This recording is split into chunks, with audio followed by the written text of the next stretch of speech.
Hello, everyone. It is so nice to be with you once again.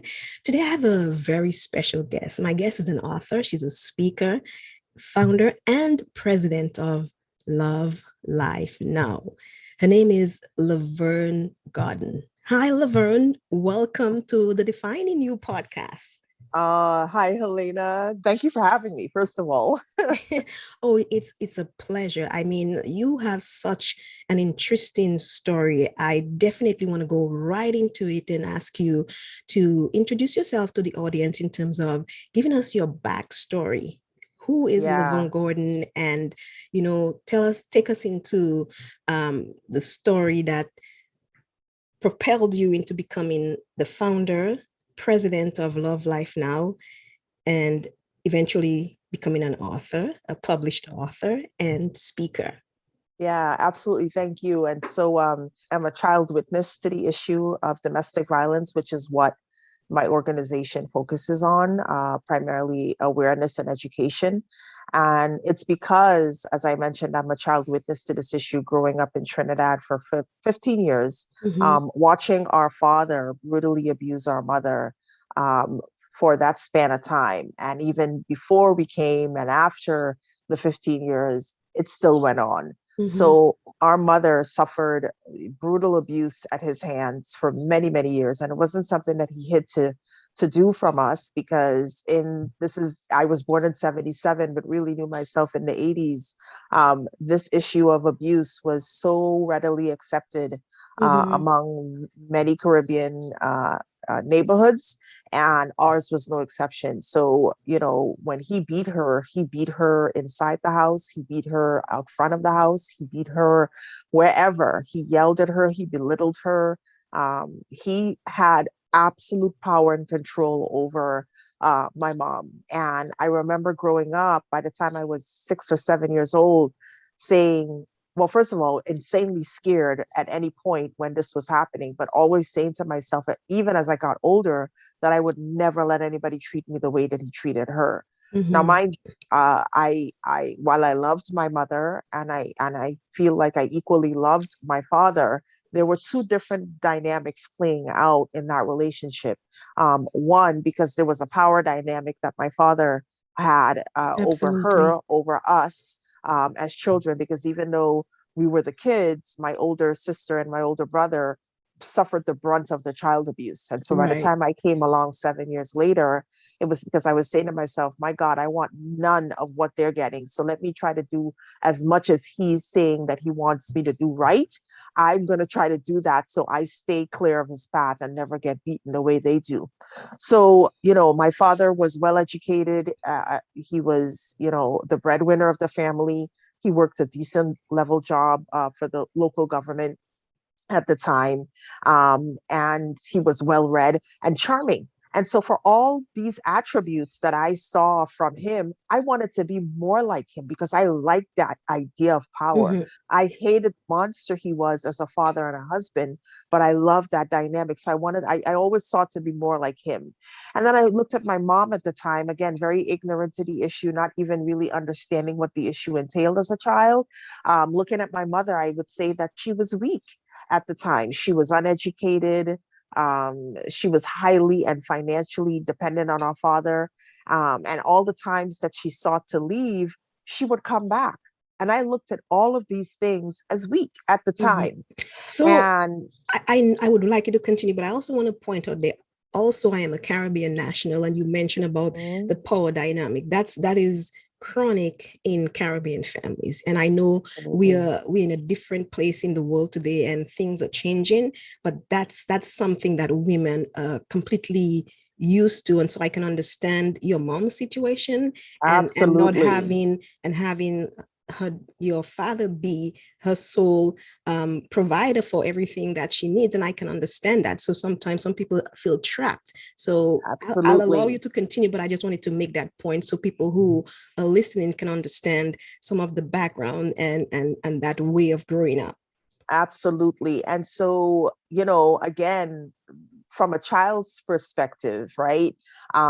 It was completely frustrating to Right. know that, your mom, who is the caretaker, who you are seeing doing everything in her power to get it right and to be right and to do right by us Mm-hmm. and him, to still be beaten down and treated like a dog.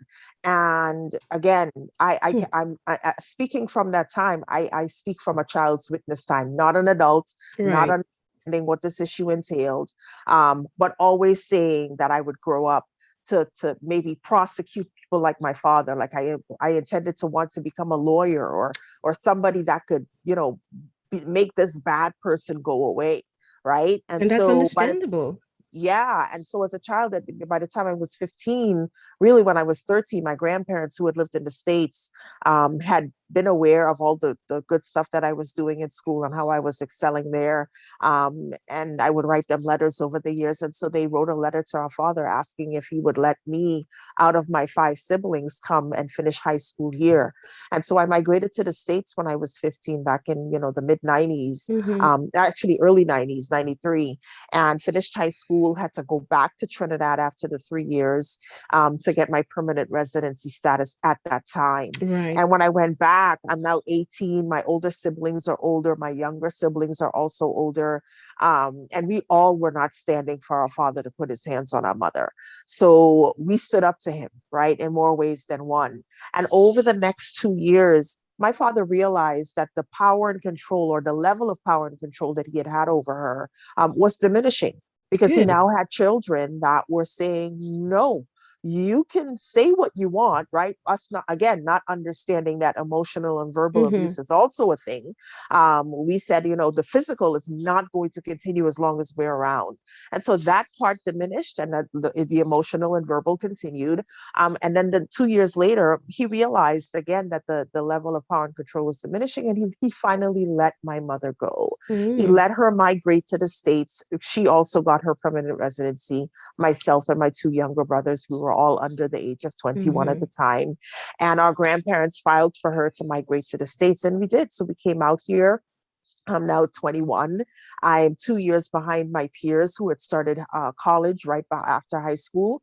So now I had to pick up the ball and get going, right? So I Mm-hmm. started attending Suffolk University at nights, worked an entry level job in corporate America, and for all intent purposes, I was on my way to becoming that independent person that had it all together. Mm-hmm. The company that I worked for at the time, there was a gentleman that kept trying to get my attention for about the first, maybe 2 or 3 weeks that I had worked there.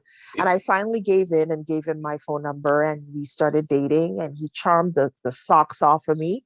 I mean, it was something out of a Hallmark movie that, was unfolding before my very eyes, because it was lavish dates, it was flowers, it was walks at Boston Common, it was walks on the beach. I mean, all the things that you see and you wish that you could grow up and experience, I was experiencing this. But you Um, mentioned earlier, because I think those points are key in picking up some of those things as we go along. You mhm, mentioned your father, how charismatic he was. And so I yes, think we are looking and we are seeing a pattern that you are developing as you get older. yes, that So, I am very much attracted to, or that right. I saw as good. And those qualities certainly were in this gentleman that I had started dating. And we got fast and heavy very quickly. And I Mm-hmm. think that was one of the very big, bright red flags that I completely ignored, because I kept thinking to myself, man, what did I do to deserve this level of attention? It was to the point where we were talking every day, two or three, four, five, six, seven times before I even got to the office, and not understanding, again, another red flag. It was to the point where he wanted to know where I was at any given moment during the day. Mm-hmm. Again, missing a huge red flag, because I just took it as, my gosh, he cares about my well being. He wants to make sure I'm okay. And so by the 3 month mark, where we were, again, very fast and heavy at this point, we were very much exclusive to each other in this dating process at that time. And one morning, I felt so sick. I had started suffering from allergies, but I didn't know what it was. And Right. Trinidad. Many people don't know or even suffer from allergies. So We by don't the have time I names came for those here, things. we don't, right? And so when it started happening to me, I'm like, oh, this feels like a bad cold. I'm just going to call it quits for the day and Mm-hmm. not go into the office. And so I called the office and told them that I wouldn't be in and went to bed because I was so drowsy. And I knew that I would talk to this guy at some point during the day because we talked so much, and just decided to go to bed. He called me about maybe 10, 15 minutes later after I had made that call to the office and was very irate.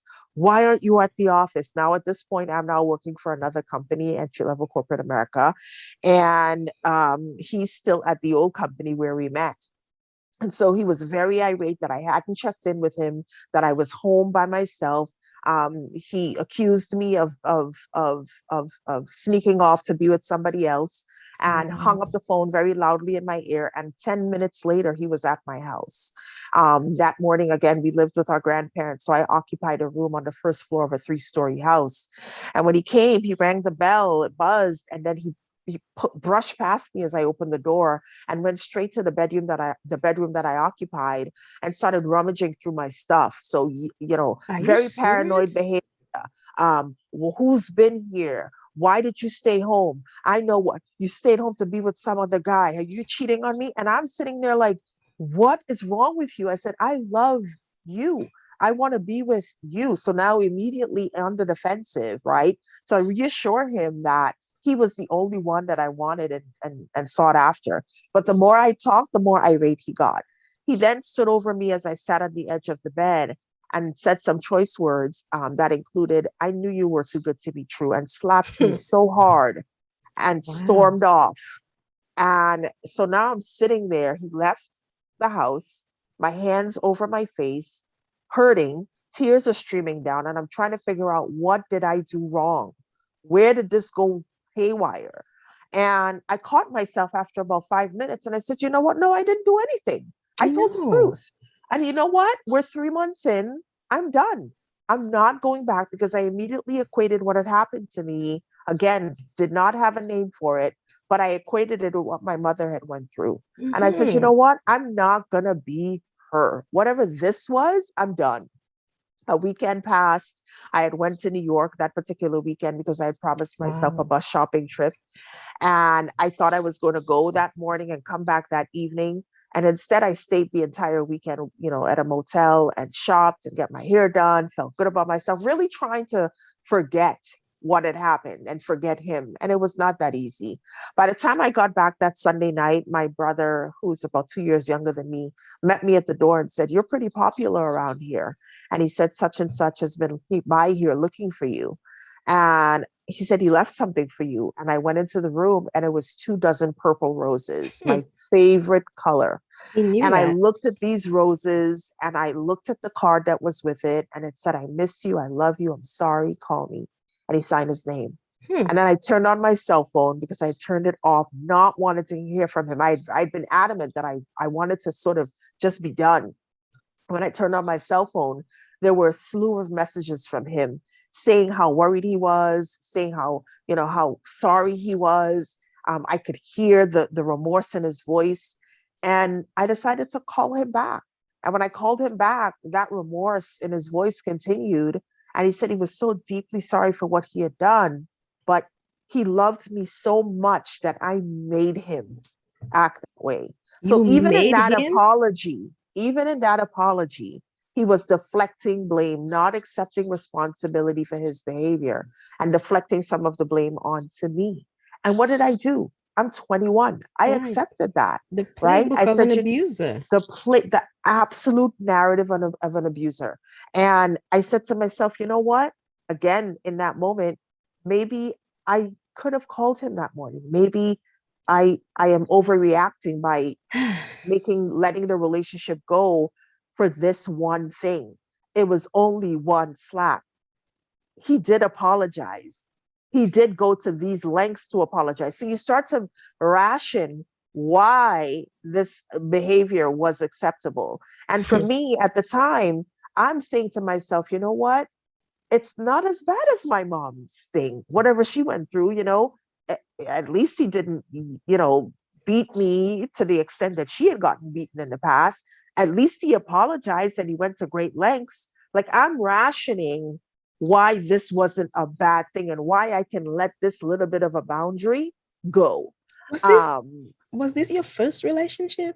this was my first Ah, serious okay. relationship. People ask all the time, how do victims get into these types of relationships? And that's how easy it can be. Accepting that first apology turned into almost 2 years of abuse. Oh wow. Um, And because I another can apology came, and I right? can see, you reliving the experience that you experienced back in Trinidad, and one slap is Yeah, all you got, but you saw a lot worse happen to your mom. So you're thinking maybe you can let this go. And again, as a exactly. young woman, first really serious relationship, and he's sweeping you off your feet, and you're probably thinking, you know, I probably will not be able to replicate that. And you're trying to rationalize Yes. within yourself, knowing full well that probably this Yep. is not the way to go.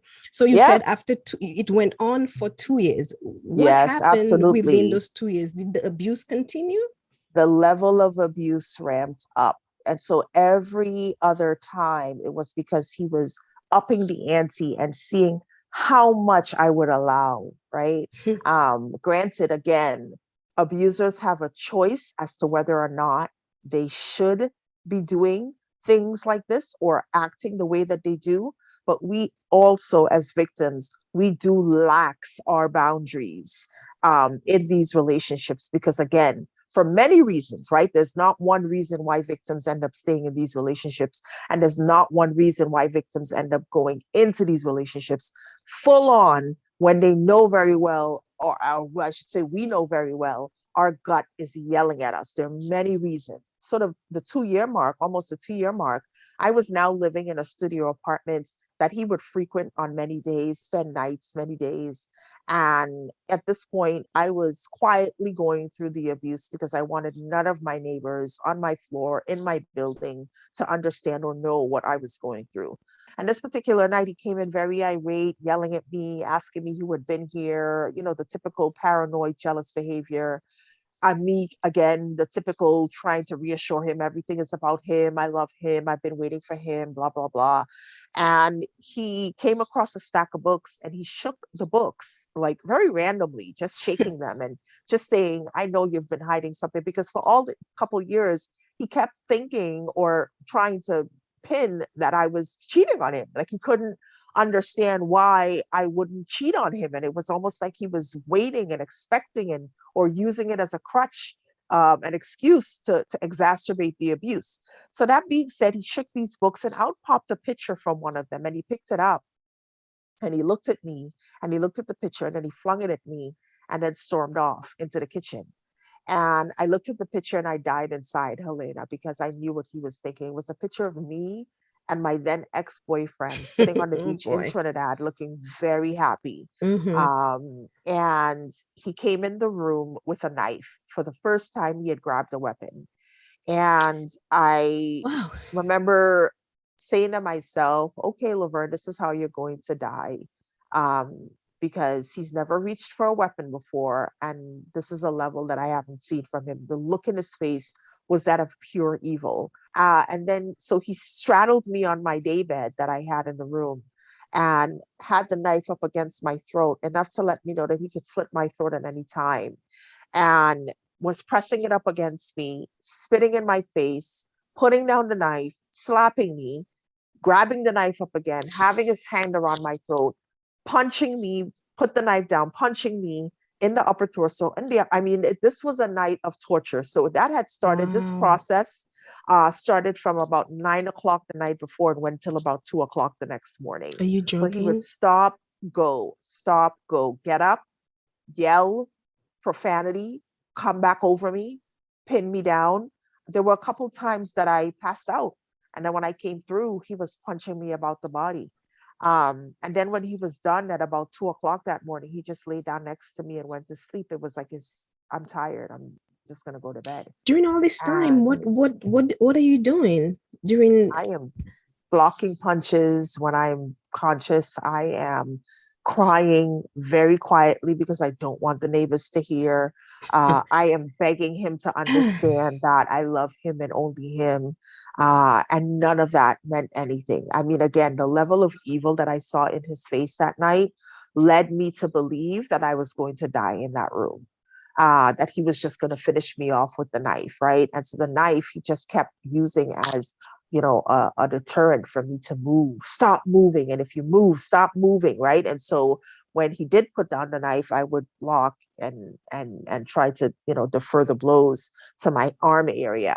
And so when about 4 o'clock that morning, 2 hours or so had passed, I felt Wow. the sharpest pains from this attack that I had ever felt from any of the attacks that he had exacerbated before. Mhm. And I said, okay, Lovern, you have a choice to make. Either you lay here, um, and something could be broken inside. You could be bleeding internally. I'd watched enough Law and Order to know that something was very wrong Right. with my body.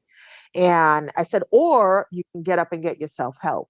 I lived next to a train station, Ashmont train station. Right. So there were always cabs there. So I decided to go get help. I quietly got up with every fear bone in my body. I got quietly dressed and limped downstairs, and got a cab and asked the cab to take me to Kearney Hospital. And so when I got in the cab, there's only two lights between the train station and the hospital at that point. And the light was red. The first light was red.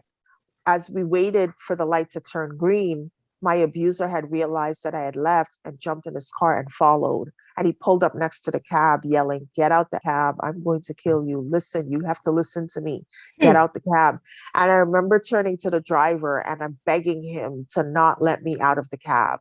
I was begging him to, even if he had to, run the red light, because if he had let me out this cab, or if this man got a hold of me, that I was dead. I was as good as dead. And he looked at me. He didn't say a word. He looked at my abuser in his car, yelling crazily, and he ran the red light. When he ran the red light, my Good. abuser started drag racing the cab, to keep pace with us. When he saw that the cab took a left into Kearney Hospital, he sped away. He left. I didn't understand at that point that he believed that I was going to say something to somebody for the Mhm. first time. I didn't realize how much power I had in my voice. Instead, I decided to go in and lie initially to the ER Oh nurses, my. because I didn't want anybody Right, associating me because with you're what had ashamed just of what's happened. happening to you. Yeah. And so, I told them that I had fell in the shower and I had hit here and I hit here. So they ran x-rays conducive to what I was telling them. And then when the ER doctor came into the room, the first thing he said was, "Who did this to you?" He said, "Because these injuries aren't consistent with you falling in the shower." Um, and I clammed up. And he said, "I can get you help. You just have to tell me who did this to you." And Helena, I have to tell you, in that moment, the word help was the most daunting thing to me, because I kept thinking the word help would result in the police getting involved. Mhm. It would result in my job finding out why I would come back to my desk looking disheveled at times, because he would show up randomly at lunch, um, and accost me for the type of underwear I was wearing, strangle me because he would accuse me of picking up guys in the Strangle you where? office At work? downstairs in the lobby of Oh my my building. I worked on the goodness. second floor. And no And one saw so this. I mean, he would wait for times where the lobby was clear. He had very succinct moves, right, on how to let me know that he was on to me for whatever I was doing. He didn't like the length of dress I was wearing.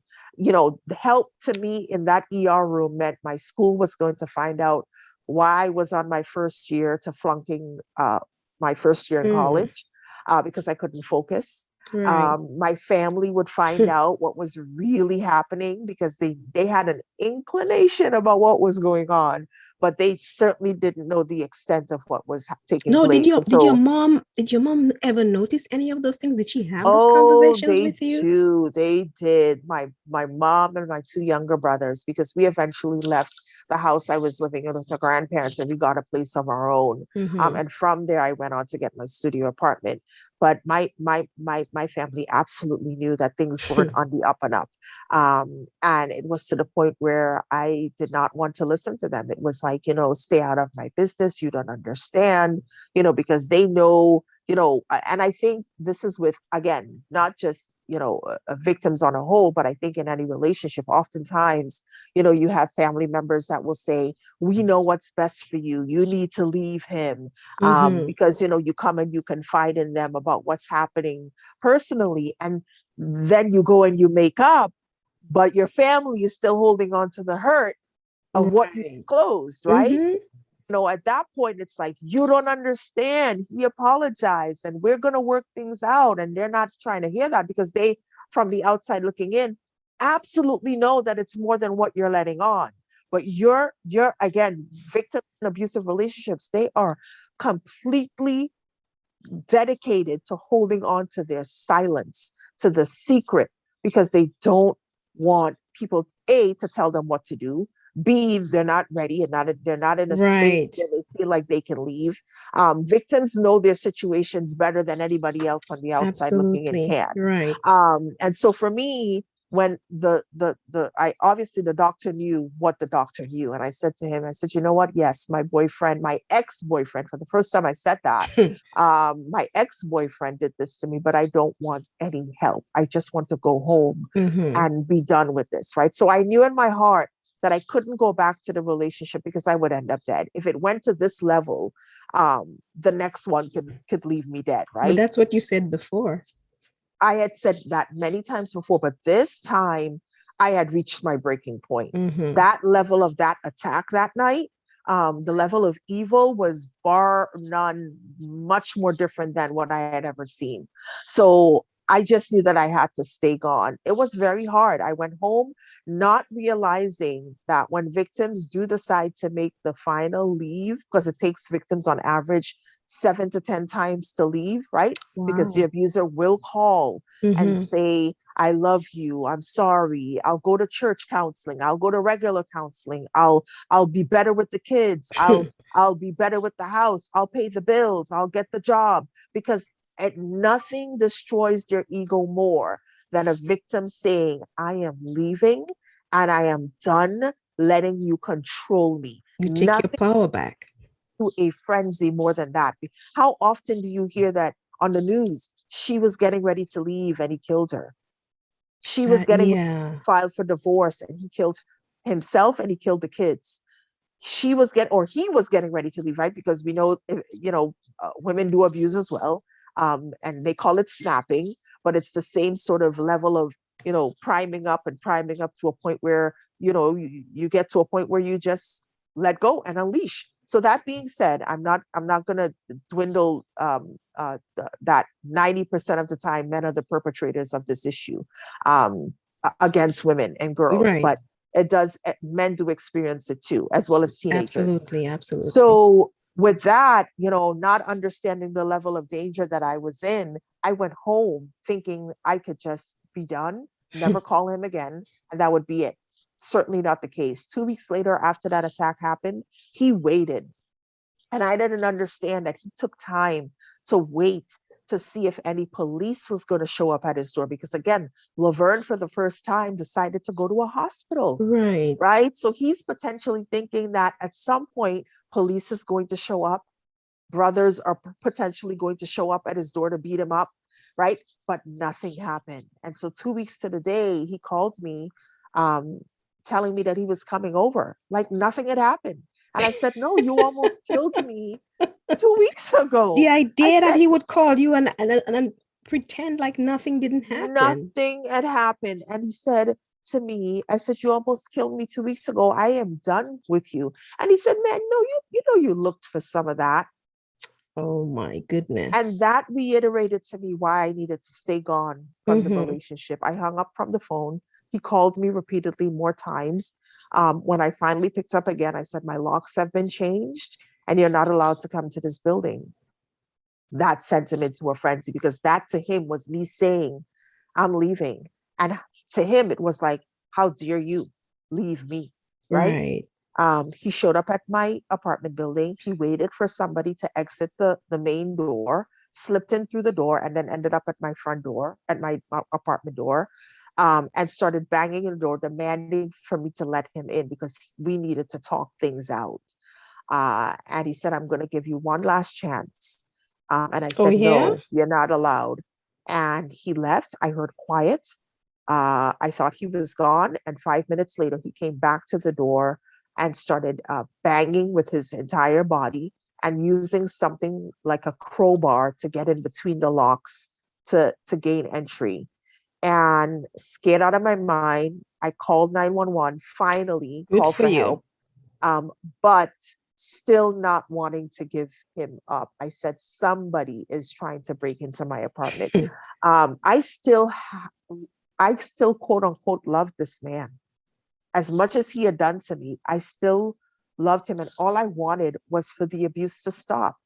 And I thought that I could handle it by letting him know that, again, I'm calling for a different type of help now, and you're going to be found out. Because as much as I did not want people to know that I was going through Mm, this, mm, he mm. certainly didn't want people to know that he was doing this to somebody else.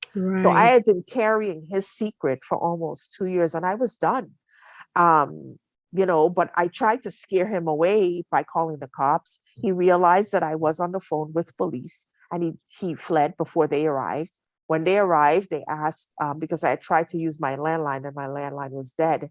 And they asked where my phone lines were, and they came back and told me that he had cut the phone lines in the basement of the building to make Are sure that you I had no serious? contact with the outside world. He knew that on the weekends, this particular Wow. Saturdays, I used to have Mm-hmm. a prepaid cell phone back then. Mm-hmm. And so he knew my routine from front to back, right? And he knew that I would not leave my house till like the evening to go get my phone re-upped with a prepaid phone card. So he knew that I had no minutes that Saturday morning. He knew that I would like run out of minutes by then, right? But he didn't count on the ability to call emergency phone numbers still from your Right. not having minutes, cell phone, That whatever. may have And saved your life. that definitely I know saved my life because he Mm-hmm. was doing everything to get into that door. Right. And I am so thankful that the 911 emergency service was still available. So he realized now that I would call police. He was not ever going to come at me physically. So he started stalking me. I had borrowed a car. A friend of mine lent me her car. And because she didn't trust, she lived directly next door to the building. And she also had an inclination that things weren't on the up and up with this relationship. And so when I finally disclosed that I was done with him, she lent me her car. She said, it's not safe for you to take the train Right. um, because he's out there. She said, use my car. He started leaving very nasty, derogatory notes on this girl's car every morning. And so when I went to go start it up, it was because it would have very nasty things written on pieces of big 8 by 10 pieces of paper that anybody can walk by and see. I mean, nasty, vile things. Hmm. And I would have to fish them off. So every morning I was like looking to see where he could be, whether or not he was going to jump out. I would have to have my friend come look in the car, look in the trunk to see if he was there before I got into the car because I just never knew. And at that point, the level of paranoia for me was this high. The anxiety every day was this high because I never knew if I stepped outside my building if he was going to be there. So I finally decided to file for a restraining order, and that kept him away. But many victims do not get the chance to seek that help. Oftentimes, like I said, you turn on the news or you read the newspaper and the stories end in tragedy, Right. right? They never get a chance to seek the help. And so 10 years later, after I had gone through the abuse, I had been, dared by some friends to take part in a local beauty pageant. And I took the dare, ended up winning, but then had to go on to nationals to do the finals in LA. And I ended up winning there too. So now I have these two back-to-back titles that I have to make a Mm-hmm. platform for. And Right. domestic violence was an easy choice given my history. And I think that's around the time you Absolutely. and I got connected, Helena, because Yes. I used that year to just use my voice because I said Mm-hmm. to myself, if I was in that ER room by myself, not wanting to seek help because of what I thought could potentially happen to me, how many other women could be in the same boat? At that point, when I was in that ER room, I did not know that domestic violence agencies existed. I Mm-hmm. didn't know the type of services that they provided. I thought a domestic violence shelter was a big open room with beds with a bunch of women Right. that I did not And you probably know. didn't want to go there, And I didn't want to associate myself knowing with your that. knowing Not your Caribbean background. right, but just in Right. general, as a woman, right? Right. You have this level of independence and level of attribution that you've gotten to, and you're thinking, my God, I don't want to be associated with any of That's that. And exactly where I'm coming from. right, and not understanding that that DV Mm-hmm. shelters are not like homeless shelters. You have your own room. It's in a house setting most oftentimes. I didn't know Mm-hmm. that. Had I known that, would my attitude have been different? Yes, I do think. Absolutely. Had I known the level of danger I was in going home after the Mm-hmm. ER, knowing Right. that I was going to leave, I would have been, but I didn't know. So, I did the year of service, but once the year was up, I really wanted to continue this work. And that's where Love Life Now Foundation was So formed. before we get into Love Life Now Foundation, I think people that are listening, we really need to get into this because that moment in the emergency room, that moment when the provider said, I can help you, that got you thinking. But Oh then my it gosh, still yes. didn't completely got you to that place because you had so many things going on, so many things to process, considering all the abuse that you had gone through over the past two Absolutely. years. Now, there are so many people out there who don't feel like their story of abuse is part of their life, and Mhm. they're not very proud of what happened to them. And a lot of women, even some men too, especially men, prefer to hide that story. What made Absolutely. you different? What is it about you that made you want to say, you know what? I am going to tell my story. People need to know what's happening to women who are abused, Yeah. and Yeah. people need a voice. What prompted you to It go out was, there and put your story out there? yeah. And so, you're completely right. People get to that point where they've decided to leave, but they hold on to this thing that's happened to them. They sometimes don't even have a name to put to it. They just know that it's been part of their life for so long. Like myself, there are many child witnesses that go on to become victims themselves because they Mm-hmm. have been taught by their parents that this is what love is. This is what it entails. This is completely normal and acceptable. And same way as victims, there are many child witnesses that go on to become abusive themselves because Mm-hmm. they have learned this is the way to give love. And so for me, after I escaped the issue and took part in this pageant, it was in the interview process for the first local leg of the pageant. And the judges asked me a question that I had never been asked before leading up to this. I thought that I was going to go into this pageant. I was going to pick a platform. I was going to do a year of service, and that's it. I didn't have to Mm-hmm. explain myself to anybody why.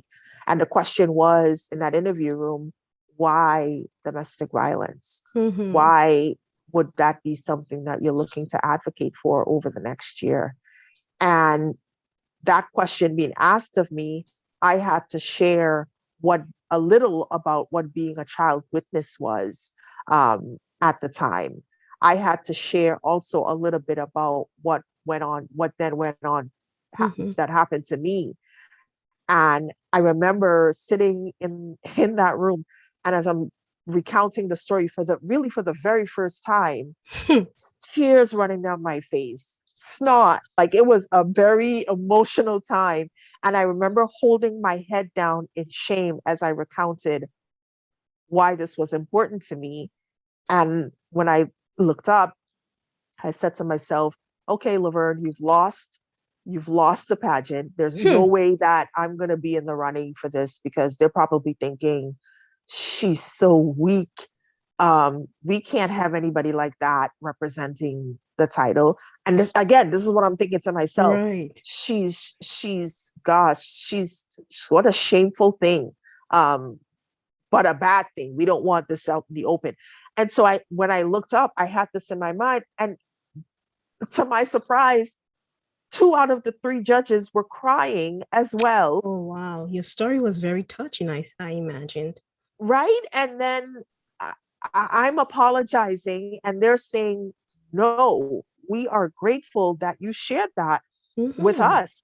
We are so thankful that you are going to potentially use your voice for this. We hope, outside of the pageant, if this doesn't end up with you winning, right? Because they can't play favorites, right? It's like, we hope that you continue to use your voice the way that you just shared with us and never be ashamed of that.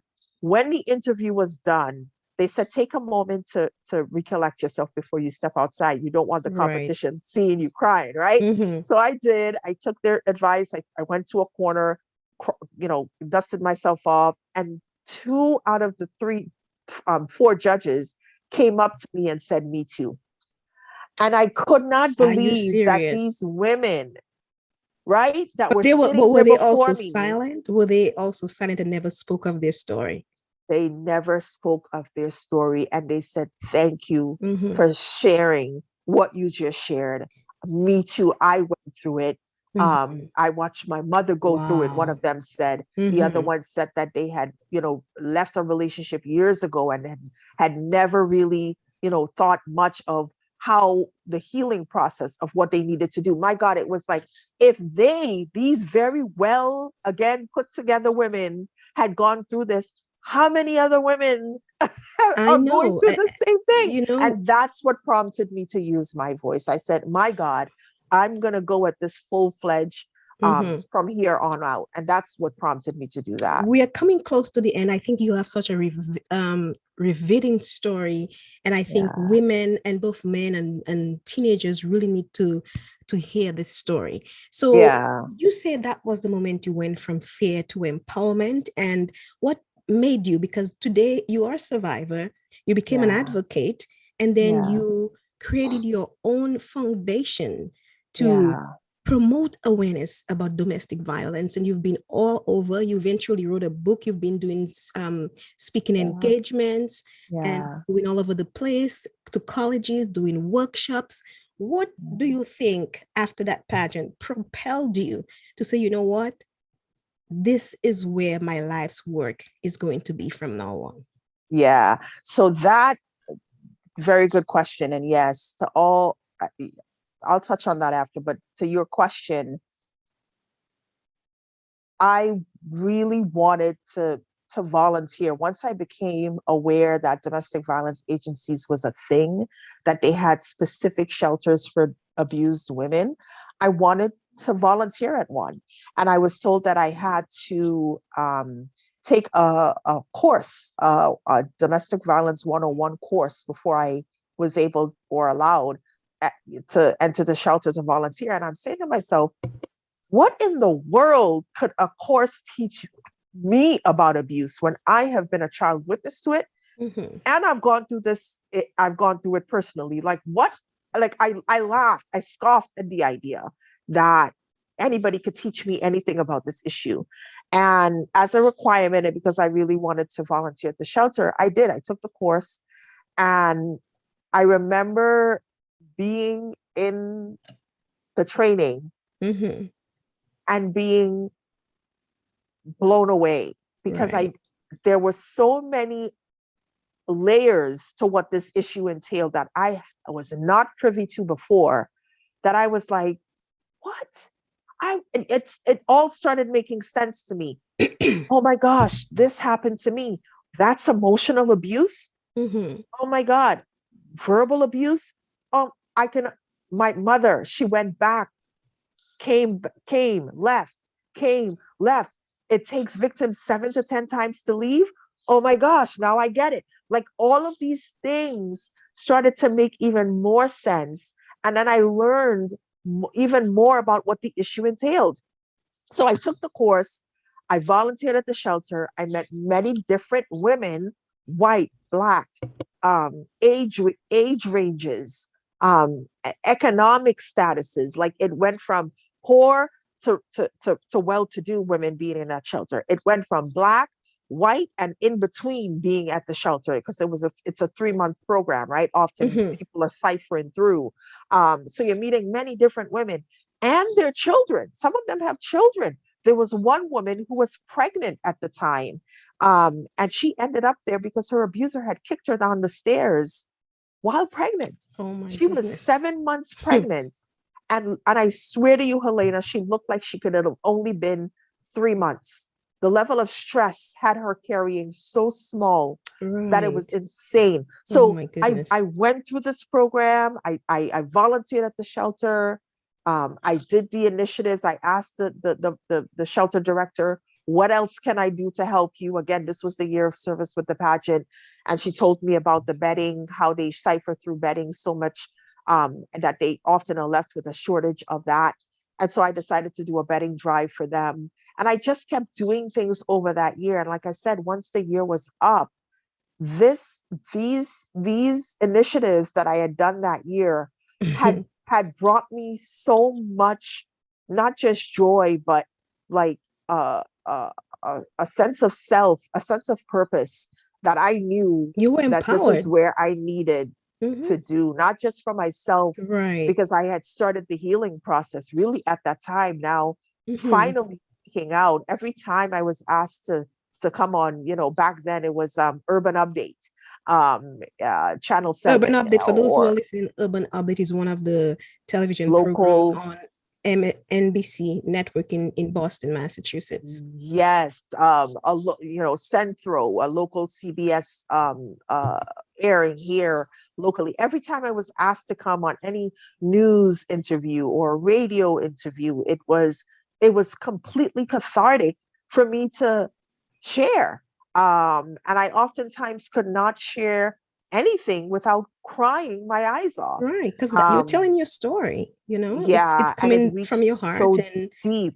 and you're reliving those things again, and but what your story has done and is still doing today is you Yeah, have created a platform for women who need the yeah. help, and Yes.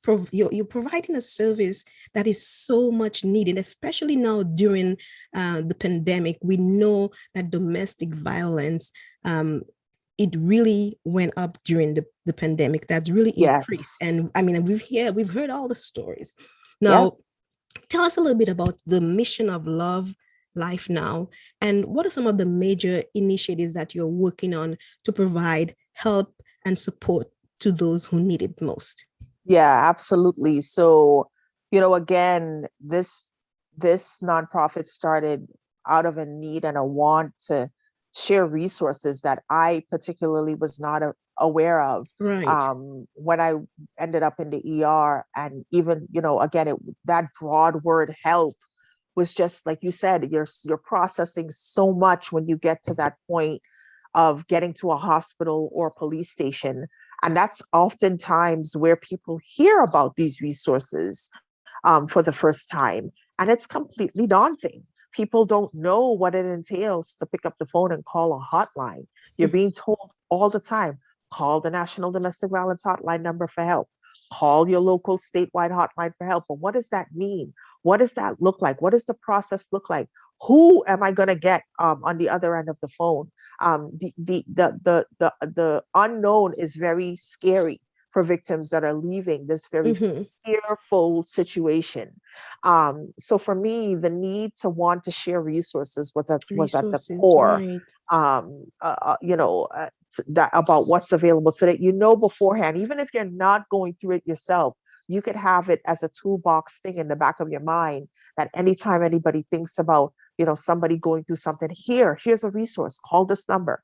And so that's where it started. But we also formed the foundation to continue the initiatives that I had started that year, Mm-hmm. through service for the pageant, that have now turned into yearly initiatives on a broader scale. Right. So the walk that I hosted that year is now the Healathon, where we ask folks Right. to put on a High comfy heels. pair of heels and walk a short distance, a mile, to raise awareness. And we walk And might I point out, it's not only women. You have men It's not also only partner women. with you as Yes. well. Yes, women, the men within the last, just before the pandemic, within the last 3 years before that, Mm-hmm. men were a lot coming out in their heels to walk the mile. And the funniest thing to see them strap on their Mary Janes or their espadrilles or their, what's another fancy, oh, the wedges, because that provides a lot of support for them, right? I think I And to saw see someone with a them, red bottom. oh yes, yes, absolutely. And they walk the mile. They walk Right. the mile with us. And when they're done, they're in pain just as much as us. Heels are not mandatory.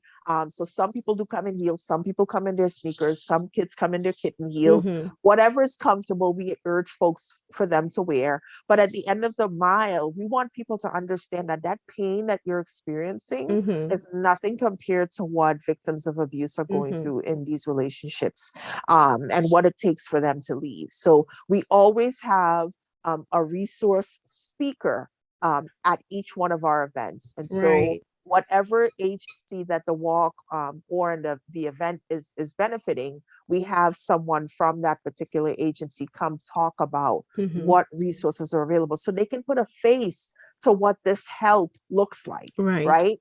And it's not so daunting. So that is one. We also have another one that I'm very proud of is the Men Against Domestic Violence event. It's the Yeah, I've White seen Ribbon that. Night Gala. Mm-hmm. Yes, and so that's coming up on March 18th.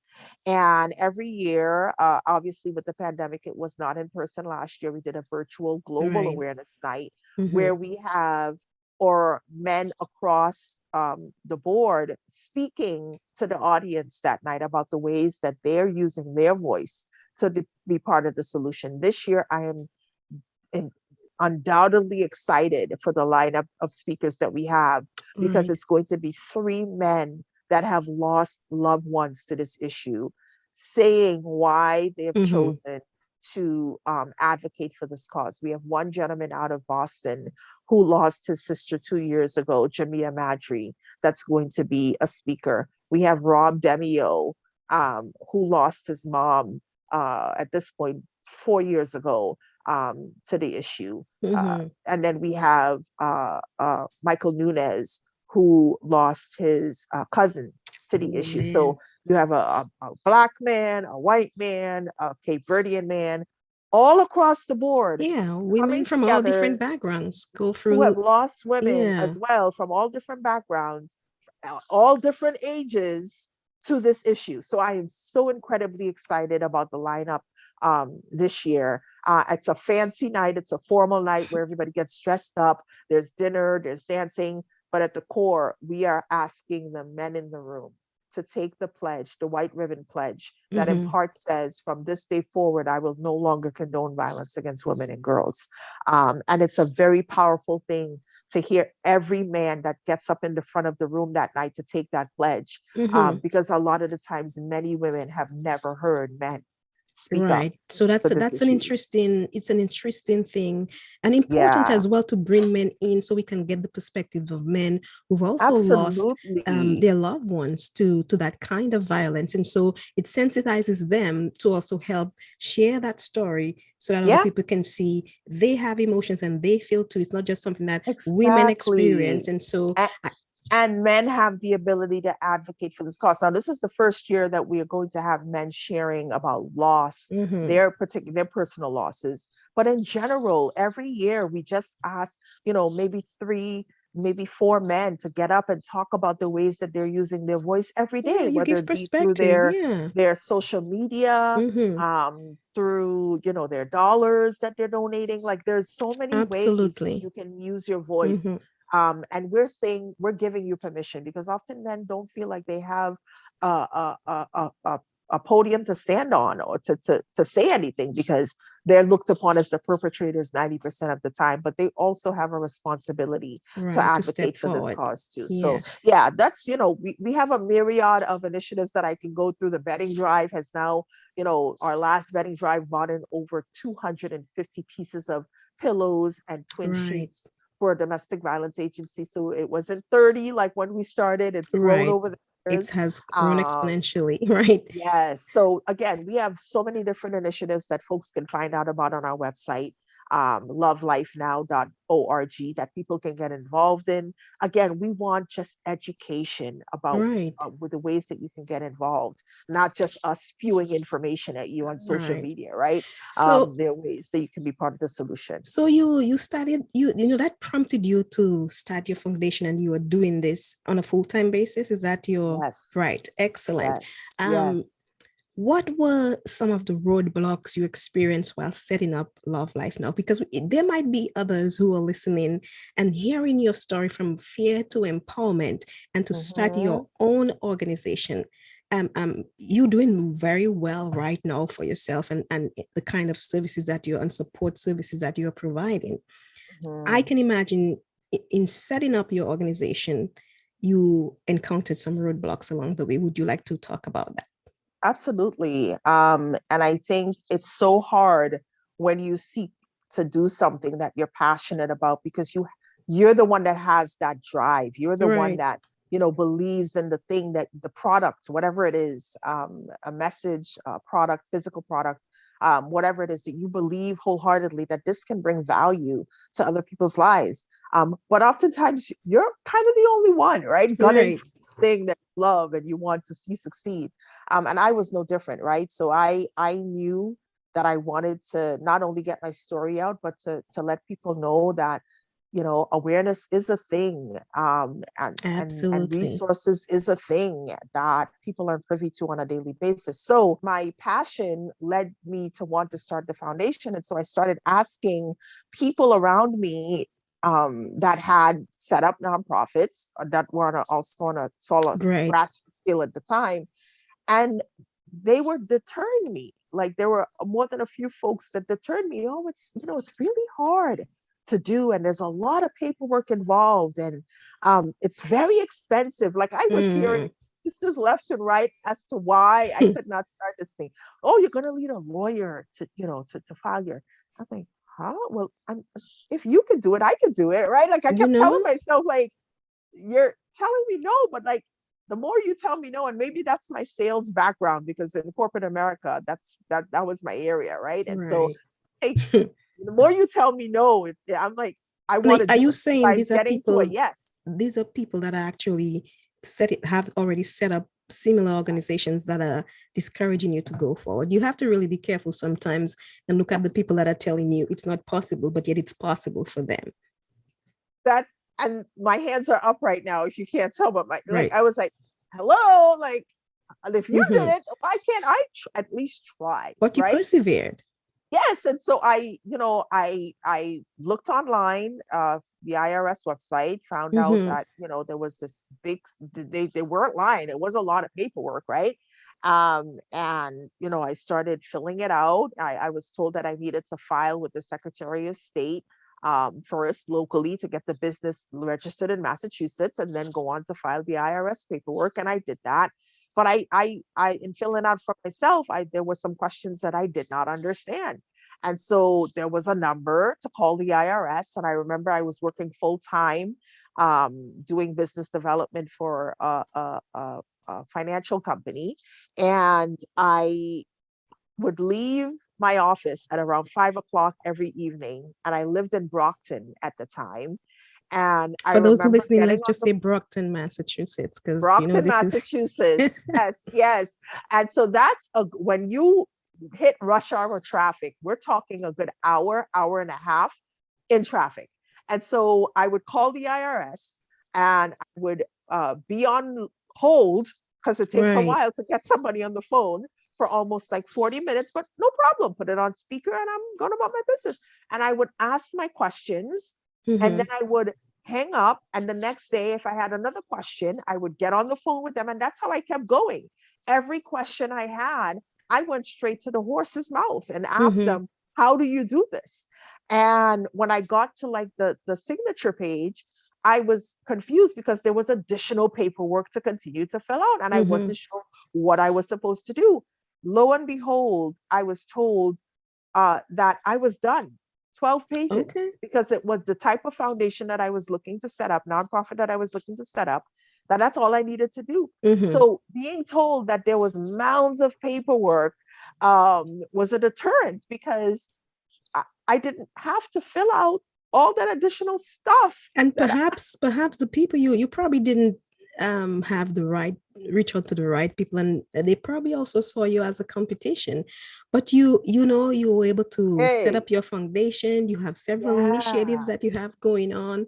What yeah. and I And mean so we're really coming to the end. Make your point and then I'll yes, go on. Yeah. yes. I do want to say that, one of the biggest stumbling blocks that I ran into was getting funding for the Yeah, organization. As that's a always an nonprofit, you issue. are right. So I started using my own capital, my own savings, because again, so passionate about this thing. I Mm-hmm. started using my own capital to make the initiatives get off the ground, the first set of initiatives. And you do not want to do that. You want to get connected with sponsors in your community to give funding. They're Mm-hmm. always looking. People, these businesses in your community want to give money to the people that they do business with, and they have a right to do that because Right. they're getting your money, whether it's your local bank, your local health insurance. You need to tap into these sources to see who they give funding to. Do your research. Find out if they focus on, if your thing that you're offering is for women, find out if they give money to women. If your thing is about children, find out if they give money to children's Mm-hmm. initiatives. There are many avenues that you can take to get funding in the beginning. Do not ever rely on your own source of funding because it will run you in the red. And that's the last thing you want to do. Don't be like Absolutely. Lovern and do like what I did. Tap into your local communities because they are willing to give the fund. And if nobody's giving you funding off the bat because you're so new, do little bake sales. Do, Mm-hmm. monies will come in quickly. Do a little food sale, a little bake sale. Whatever it is that you're good at, When you're sell it starting off, yeah. when you're You know, starting off. your So story definitely sound like what do you wish you had known when you started out? So you're pointing out all of those things. And if yes, anyone is, would like to get into that line of work, because I mean, you really have to have the passion to do it. And with you, you have yes, all the ingredients. You saw it with your mom, you yeah, experienced it yourself, you went and yeah, you took a class to yep. understand what is needed The for you to be able background, to yeah, become someone that can provide that kind of service and create the kind of yeah. awareness that is so needed in today's society. What Mhm. do you think your unique skill is that have helped you become successful in this area as an advocate? Never taking no for an answer. That's easy. I want to know why, and I want Right. to know if you give me a succinct answer why.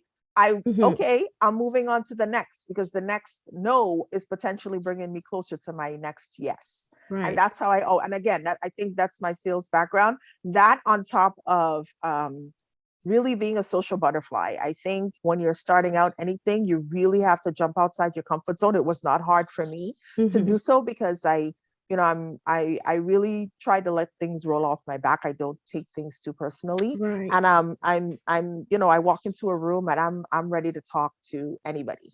And I think that really helped me. I mean, in the beginning, I was going to all these different networking events. That's another piece of advice that I would give is that when you start out, you want to make connections. Be Connections. very Key. intentional. Mhm. Be very intentional about where you're spending your time. I didn't know where to begin. So I was going to everything and anything. And I was Mhm. sharing my story with anybody that would listen, Absolutely. which led me to, another person that, hey, you might want to get connected with this person. Or you might Right. want, but Mhm. wasn't necessarily, I mean, those would happen, those kind of connections would happen, one out of every maybe 6 or 7 events because I Mhm. wasn't intentional about where I was spending my time. So be very intentional about where you're networking. Surround yourself with people that have done the same thing that you have done before. And if they're not willing to share their information with you, tap into social media. Right. And oftentimes people are willing to give information and knowledge. You just have to ask. Mhm. So really stepping outside your comfort zone if you're an introvert and being willing to extend yourself. because closed mouths don't get fed. You I've know? definitely learned that And over the years. you know, some of the things that based on what I know about you, because I've interviewed you before about this kind Yeah. of work, and so I'm very aware of the groundwork that you're doing and the support that you're providing, which is really helpful to women who really need the services that you're providing. So now Yeah. I also know that you hosted some television programs, and I think being in that role and being an advocate, all of those skills, you see Yes. how they're coming together to help you with your organization. Your organization Yes. began in 2011. What would you Yes. say is your proudest moment related to the work that you do as the founder and Ooh, president of Love Life now? there are so many, Helena. But at the core, for me, it's every single time a survivor comes back and says, Mm-hmm. thank you because this this thing that you helped me with, whether it was a resource, whether it was our Get Safe Fund, helping them get help with the domestic violence related expense. I want to put that out there. Mm-hmm. That does exist for us. If someone has gone through this, they recently left an abusive relationship and they need help with a domestic violence related expense, we help with that. Mm-hmm. Clothing, a hotel for up to 2 to 3 nights, transportation. So if someone coming back saying that piece of help, resource, help, financial help, whatever it is that it helped them get to safe. Mm-hmm. That for me is a completely repetitive, proud moment, Mm-hmm. to know that Absolutely. we're doing a thing that is actually making a ripple effect in this person's life. It may not be that we've helped them to the end, but Mm-hmm. we've going on the journey, Right. or we help them in the middle of the journey, You can help them or along that first step to oh, move forward. right, to move Yeah. forward. And that a lot of people say, oh my gosh, you should be so proud of all the accolades. Yes, Mm-hmm. I've made it to nationwide, national, Yeah. You platforms, you on Huffington Post, CBS, you on Huffington CBS Post. This I mean, you all Morning. over. Man, I mean, I could go on and on. I mean, I just had a book signing in Trinidad, like where this issue started. I'm on Mm-hmm. a book Full tour circle. with the book, visiting many different states. Up next, I'm going back to Newport, California Mm-hmm. again because it's a second. They wanted me to come back again, so I can talk about these things and the awards and the accolades. And I'm in, next month I'm getting a Young, Gifted, and Black award in New York. Like Mm-hmm. these things are great. Writing the book, glamorous, yes, great. A publisher approached me to write a book. Oh my God, that's amazing. But the process of it was Mm-hmm. something that put me in therapy, Oh my because I goodness. there were so many dark places that I thought I had You dealt had over with your that I yeah. did not. I Mm-hmm. hadn't dealt with up until that point. The So book it, is getting you deeper into your life's story. And so, yeah. talking and giving your life story, you say some of the key things. But when you're writing a book, you have to go deeper Oh my and gosh, talk about the yes. story and give In so depth. much in-depth information. So I can definitely understand how that could really traumatize you, like you're repeating the Absolutely. cycle all over again. All over again. And so I by January, I started Mm-hmm. with the therapist. And I think by March or so, I really garnered tools to deal with the emotional triggers that pop up Mm-hmm. every other day, sometimes every day, just depends on the day, right? And now I know how to deal with those things. And I still see my therapist, right? I Mm-hmm. think that's one of the greatest things, joys that came for me from the writing process was gaining a therapist, right? Because it helps me not just with the book and the process of what that was like, but day-to-day things. I have a Mm-hmm. sounding that I can talk to, a third party that is non-judgmental, that I can talk about anything with. So Right. the legacy he left me book certainly has been a reward in that regard for me, Mm-hmm. but even more so for the people that it's reaching. I Right. just got a voice note from someone in Trinidad, from the area that I grew up in, Mm-hmm. and I'll tell you why this was so incredibly made my heart so full. Two things. One, um, this person sent a message saying that he got the book. A man, got the book. Okay. A childhood friend of mine got the book. He and his wife read it initially. They would read chapter by chapter every night. And his wife opened up to him and disclosed certain things about her life that she had never disclosed to him Mm-hmm. from reading that book. One. Wow. Then many people kept coming and asking him to borrow the book. He was not parting with his book because he wanted to keep it in pristine condition. Right. So started inviting people to read the book for them, or with them, at his house. It has now turned Wow. a book club. That's what I was just about to say. It has turned into a book club, and they meet the couples, married or dating. They come together at this guy's house, and Mm-hmm. he reads like 3 Wow. chapters of the book every week. When I went to Trinidad for the book signing, a woman saw me in a news interview the day before, um, and she decided to bring her granddaughter to the book signing. And she came up to me, very little old woman, and she said, I saw you on the news yesterday. And she said, I'm going to take a chance and bring my granddaughter to meet you, because I Wow. really wanted her to see somebody like you coming from where you came from and doing what you're doing. She said, because she Wow. wants to be a writer. She just started writing. Mm. And she said, sometimes you see people on TV and they're not that nice in person, but you're nice. that I mean, there was she talked to me. We spoke. Somebody caught a picture of the granddaughter taking a selfie of us all together, Mm-hmm. and they took a picture of her taking the picture with me. And that is the moment that I will remember from that book signing, Mm-hmm. among anything else. There were so many people that were, showed up and all of Right. that, but that's the moment I take away. And that's this journey that I've been on, is meeting people along the way that the book has impacted. And Yeah. I'm just incredibly blessed by I it, mean, we Helena. could go on and on and on because you Yes. have so many wonderful things that you've done Yeah. and continuing to do. You also go to speaking engagements. We started off talking about your father being abusive to your mother, and Yeah. then the same thing happening to you. Give us an Mhm. update. Tell us about your mom. How is she doing? Where is she today in her life? And also tell us about you. I can see the ring on your finger. So give us an Oh, update about your life and your mom's life yes. today. So my as I mentioned, my mom migrated to the States in 1998, and went on to become so first of all, I will not discount the fact that it took years of all of those it was 30 plus years that she was married to our father, right? And Mm-hmm. so it took Long time. years for her to get up from under that level of control. Even though Mm-hmm. she was here in the States, she was still dedicated to calling him every single day for like a year, to check in so that he could know where she was, because So they were that's what she still was together accustomed when she to. moved to the United States? Yes, they were still Okay. married.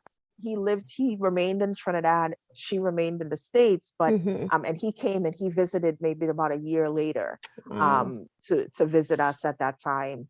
Obviously, with no abuse present, because my grandparents would not stand for that happening. And he was Right? his charismatic, very charming self when he came to visit for the whatever month he came. And when he went back to Trinidad, I think it was less than 2 years later, he died in a hospital room in Oh. Trinidad of natural causes, Mm. by himself alone. Mm. Um, so that's karma. I always attribute that to karma. We went home, we buried him, Mm-hmm. and he was very young. He was 50 years old when he Right. passed away. Mm-hmm. And my mom, over the next few years, once she migrated to the States, started off working at a Spalding rehab hospital, Mm-hmm. in the kitchen, Mm-hmm. and moved on. She became a dietary aide, and then people encouraged her. I encouraged her to become a CNA because she was learning so much from the Right. CNAs on the floor. And she retired as a CNA from rehab, the most popular rehab hospital in Massachusetts. Yeah. And Good for her. she has since become a citizen here. and she now has dual citizenship in Trinidad Mm-hmm. and the States, and she goes back and forth. Now retired. When the pandemic hit, she was stuck in Trinidad, and she was like, "I'm happy to be stuck here. This is home." Right. So, There's no place like so home, though. That is no so place true. like home. No place like home. So she still lives in the house that we grew up in. Grew up That in. house Mm-hmm. that we all the abuse took place. She transformed it into a space of her own, Mm-hmm. and she bought the land that Mm-hmm. the house was built on. So she now owns the entire property, Mm-hmm. and she just turned 70 years old, Oh, which is wow. one of the reasons I was in Trinidad, was to celebrate her, Mm-hmm. hosting a surprise 70th for her while I Wonderful. was there. So Well, yeah, she I'm is happy. thriving. She I'm is happy you were thriving. able to do that. So, how is your mom in terms of finding love again? I hope there's a good story there. She remarried in Wonderful. 2016 Wonderful. to a retired fireman. Mm-hmm. And Good for her. yes, good for her indeed. I went home, I was a matron of honor, and my mom has developed a sense of self. She's developed boundaries, something that Mm-hmm. she never had. She met my dad when she was 19, and he Very built young. boundaries for her. Mm-hmm. She never had boundaries of her own. She now has a sense of self. And you mentioned myself, it's the same thing for me. I think at 35, I've been married to my husband now. Oh my gosh, this year will be 10 years in August. Look at that. Hmm? And we have two children. Our daughter is 20 and our Mm-hmm. son is 8. And I, at the age of 35, realized it was like almost like a ton of bricks hit me. Like, I love this man and he treats me well, and we have a healthy relationship, but I'm still an individual and Right? I'm responsible for my own happiness. And I cannot depend on anybody else. I did that now. I did that with that abusive relationship, and that didn't Right. joy. What brings Lovern joy? Right. And over the years, again at 35, starting at 35, I've developed a sense of self. I'm more self-aware. Mm-hmm. I know what boundaries I will not have crossed, not only in my romantic relationship, but friendships. Right. Whatever ship you have, if it's not bringing you joy, or it's Mm-hmm. not, it's not, if it's toxic in any way, these things are not good for self, and you have to sort of recognize those Right. things and build boundaries around those things. And so again, for me, it's been such a journey, and I am content. The word happy is fleeting, because you can be happy one minute and very despondent the next. I am Right. very content about where my life is, Mm-hmm. and yeah. What a So story. What an incredible story that you have to share. yeah, And you yeah, know yeah. what? And You just never know what no, people are going through. you don't. Because, like you said, women and all those who are experiencing those moments of abuse hide it very well and very protective Yes, of their abuser. And so yes, I'm so incredibly proud of the work that you have done, not only for yeah, the organization, but for yourself. And the way you tell yeah, your story, the way you go into and become vulnerable, those are some of the things that will get people out from where they are and thinking, if yes, she can do it, I can do it. Look at what telling your story has brought you. Now you are a yes, published author, yeah, you are a domestic violence survivor, an yeah, advocate. You created yeah, an organization to help spread awareness, and you've gotten so many people involved. You've gone yeah, national. And, yeah. I mean, what's next for Livon? Oh my gosh. You know, People keep saying you need to write another book. I am barely, I am barely still wrapping my head around the success of the legacy he left me. And when I say success, Right. the people that it's reached and the way it's The impacted them, response. Yeah. right? And I am just so incredibly grateful to for that. But yeah, I think eventually I may write another book. Mm-hmm. So I think that's next. And I think uh really scaling up Love Life Now Right. on on a more national level, I think is what's next. We just turned 10 years as an organization this past Congratulations. November. And thank you so very much, because if you had told me that on day one of starting the process of forming a nonprofit, I just Mm-hmm. wanted people to listen. Anybody that would listen, I was willing to just talk to and share the, resources with, that we would be anywhere Mm-hmm. 10 years later. I tell you, you're lying. There are many Mm-hmm. organizations that were around at the time that I started that are no longer, that have fallen off over It's the hard years, and we're work. still here. And Mm-hmm. and I'm great again, because it's hard work that I'm grateful to have been able to put in.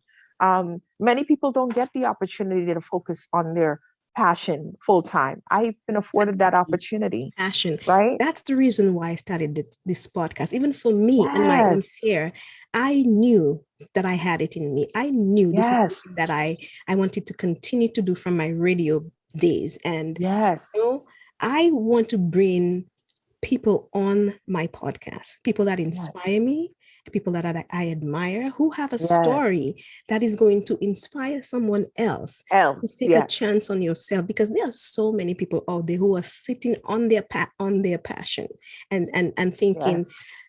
I don't think I can get there. And the Or stories that we tell will yes, inform you that these are some of the things that people had to go through. But if it's something that it's burning inside of you, don't yes. kill your passion because of fear. Nope, Like you said, exactly. make the connections you need to make. Yes, And then, because yes. when you are doing what you love, there's no Does not come feeling up like it. work. There's nothing Yes. like it. And And I, it I am doesn't come like testament work. to that. You can speak to Yes. that, and all these other people who are thriving because they took a chance on themselves. This is an opportunity Yes. for you to. This is a great story. Someone Yes. who've been there and has Yeah. taken steps to better her life and Yeah. use the experience that she's been through, take her fear and empowering others. And I just want to encourage everyone to really share this podcast with someone this might benefit, who's going through something and do not know what to do. And to end, Laverne, I would say, if someone is in danger, can you tell them what Yes. they need to do? Absolutely. No matter where you are in the United States, if this is where you're listening from, you can call the National Domestic Violence Hotline.